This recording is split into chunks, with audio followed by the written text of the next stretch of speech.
Halo, kembali lagi bersama gue Ardian Zaki Nafisa di tips dan trik seputar filmmaking.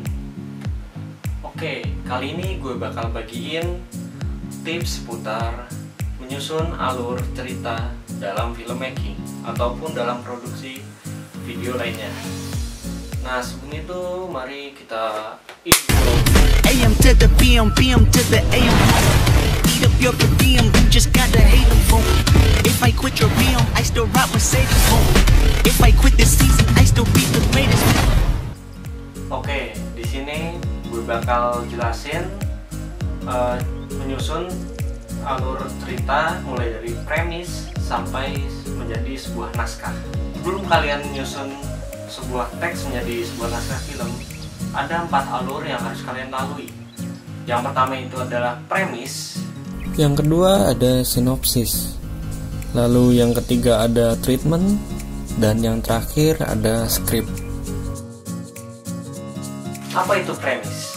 Premis adalah penjelasan satu kalimat tentang isi keseluruhan cerita dari film. Nah, jadi itu premis tuh ibaratnya sebuah janji dalam isi cerita film kita kepada penonton dengan menjelaskan bagian-bagian dari film kita secara keseluruhan dalam satu kalimat saja. Jadi ibaratnya ketika kalian bertemu dengan produser dalam sebuah lift. Nah, ketika produser kalian bertanya,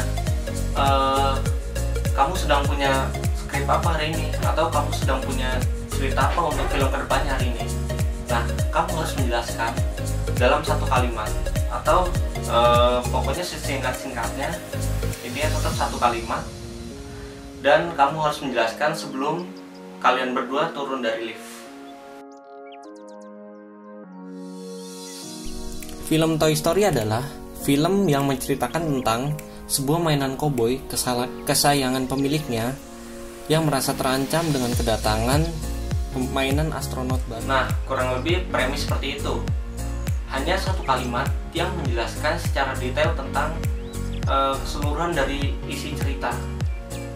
Nah, premis ini bisa kalian kembangkan menjadi sebuah ide untuk cerita-cerita selanjutnya. Nah, selanjutnya, ketika kalian ingin menulis sinopsis, pastikan kalian mempunyai premis yang kuat, solid, dan pendek. Dan yang pasti dapat dikembangkan ke bentuk cerita lainnya. Biasanya ketika kita menulis naskah untuk cerita-cerita selanjutnya, kadang kita suka kehilangan fokus untuk menulis cerita selanjutnya. Nah, di sini premis menjalankan fungsinya, yaitu untuk menguatkan kembali cerita kita agar cerita dapat tersusun secara padu dan jelas. Nah, ketika kita sudah mendapatkan premis yang kuat dan solid, kita akan lanjut ke alur selanjutnya, yaitu sinopsis. Nah, sinopsis itu adalah sebuah cerita yang dilanjutkan dari si premis tadi. Ada yang bilang kalau sinopsis itu terdiri dari 1 paragraf, dan ada yang bilang terdiri dari 3 paragraf. Sebenarnya di sinopsis ini tuh nggak ada aturan baku. Yang pasti itu dari sinopsis ini adalah penjabaran lebih panjang dari isi cerita atau dari isi premis tadi. Kalian terserah mau nulis premis sinopsis dari premis menjadi 1 paragraf atau 3 paragraf. Yang pasti ketika kalian ingin menulis menjadi 1 paragraf, kalian harus benar-benar mengikuti alur dari premisnya. Nah, kalau kalian bisa mengembangkan jadi 3 paragraf, kalian harus bisa menyambungkan awal dari sinopsisnya dengan akhiran dari sinopsisnya. Nah, yang kedua ini merupakan penghubung. Nah, biasanya itu dalam cerita atau film itu kita mengenal istilah struktur 3 babak. Nah, di istilah ini lebih gampang dipahami. Jadi di paragraf pertama dari struktur 3 babak ini menjelaskan tentang karakter dan masalahnya. Di paragraf kedua kita menjelaskan secara detail masalah-masalah yang dialami si karakter, dan paragraf ketiga kita memberikan solusi atau resolusi atas permasalahan yang terjadi pada karakter. Nah, di Untuk itu dipastikan di 3 paragraf ini dapat merefleksikan premis yang kita buat. Jadi ketika kita mulai kehilangan unsur-unsur dari premis yang kita buat, pastiin kita memikirkan lagi apakah paragraf tadi cocok untuk premis kita atau tidak.